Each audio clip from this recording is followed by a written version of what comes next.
Gracias, como siempre, a ustedes, hermanos, por premiarnos con su sintonía, por esa preocupación cotidiana en la opinión que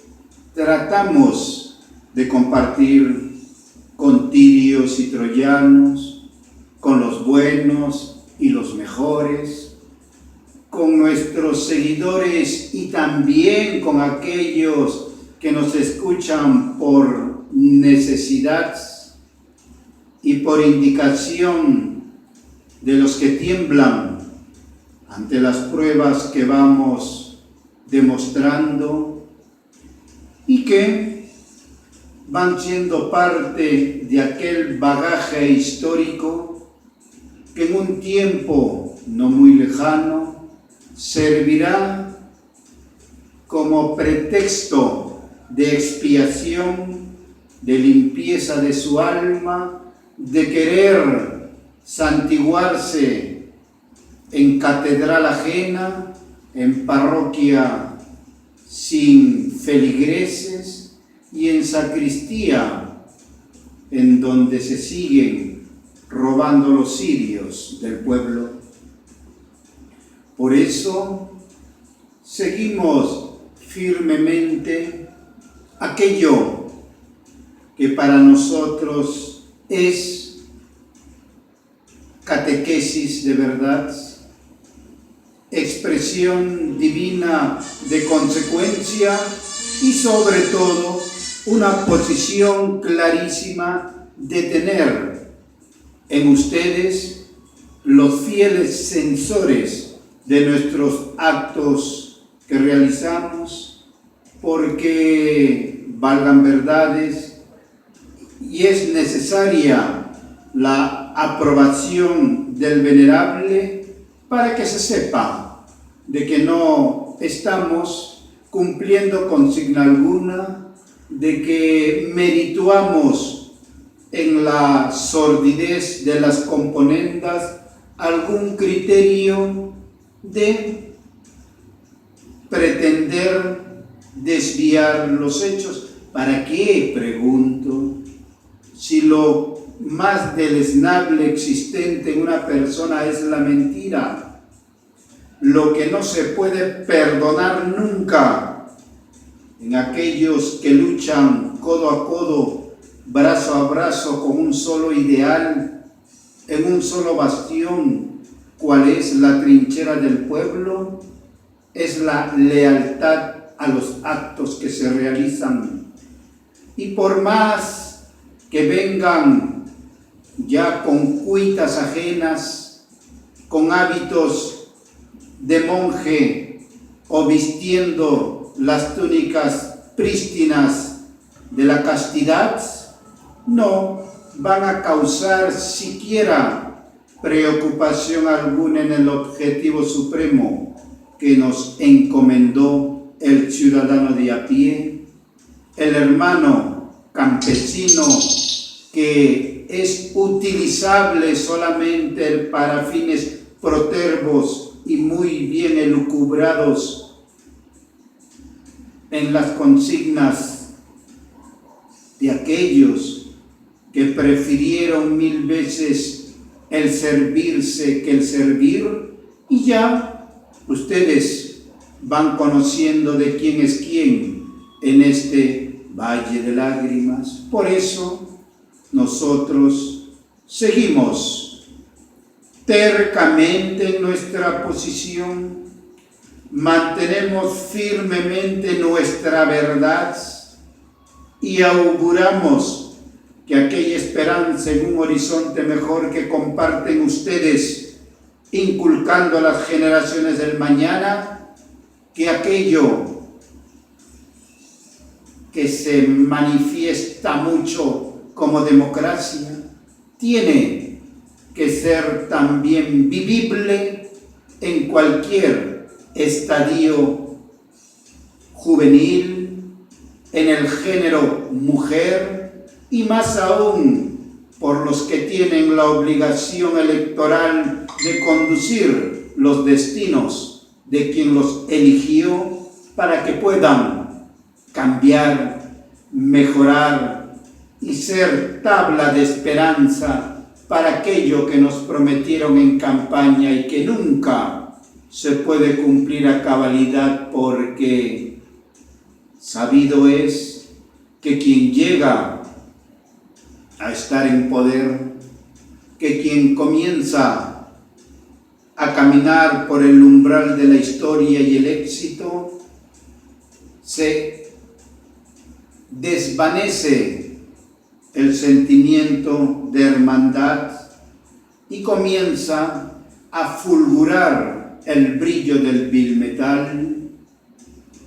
Muchos con quien hemos conversado hace horas nomás me dicen: Jorge, ¿cómo cambian las personas con el poder? ¿Cómo el que ayer estaba allí nomás en una silla a tu costado, en una fiesta patronal, en algún evento público, hoy se mantiene en una posición de querer ser intocable, sin saber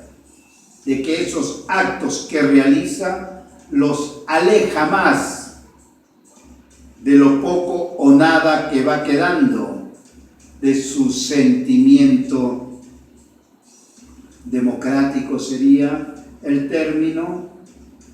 podría ser, pero allí es donde nosotros comenzamos a sentir cierto alejamiento de los hechos. El vaivén político en el que vivimos,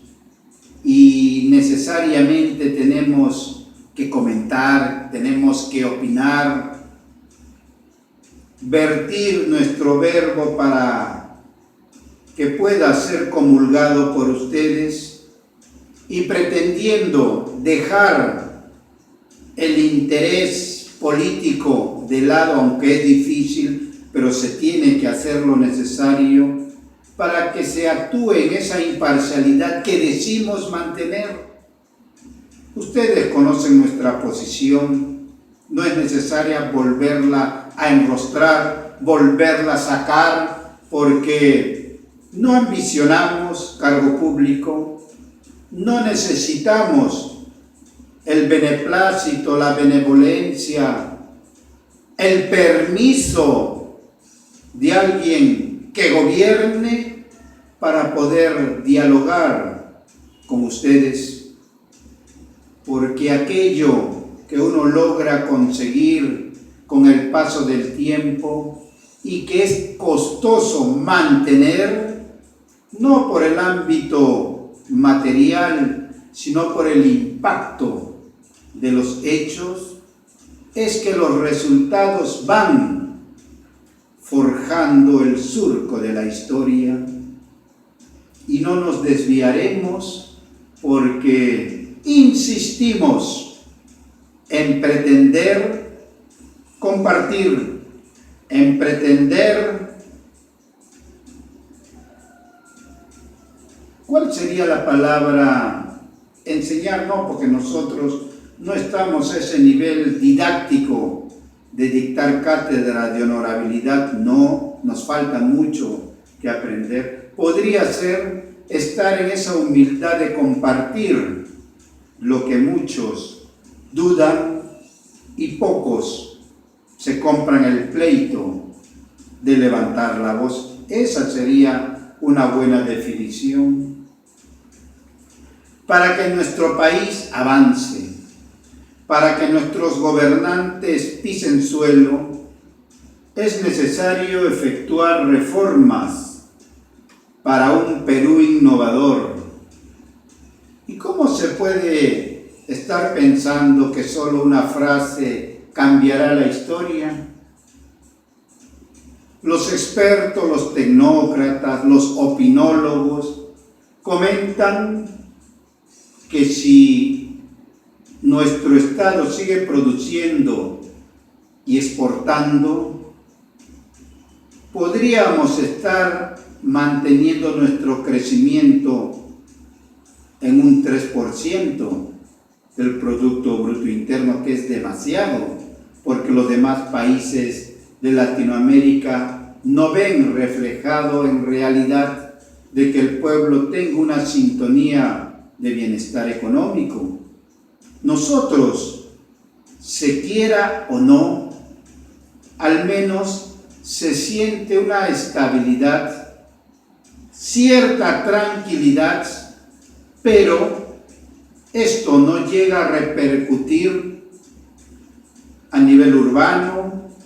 a nivel rural, solo en aquellos sectores cercanos a una capital de provincia, inmersos en Lima, papá Estado, y donde aquello que se llama la empleabilidad es algo cotidiano, pero aún ausente.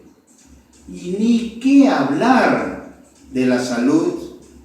nuestra educación que va de tumbo en tumbo porque los venerables maestros no pretenden capacitarse aún más,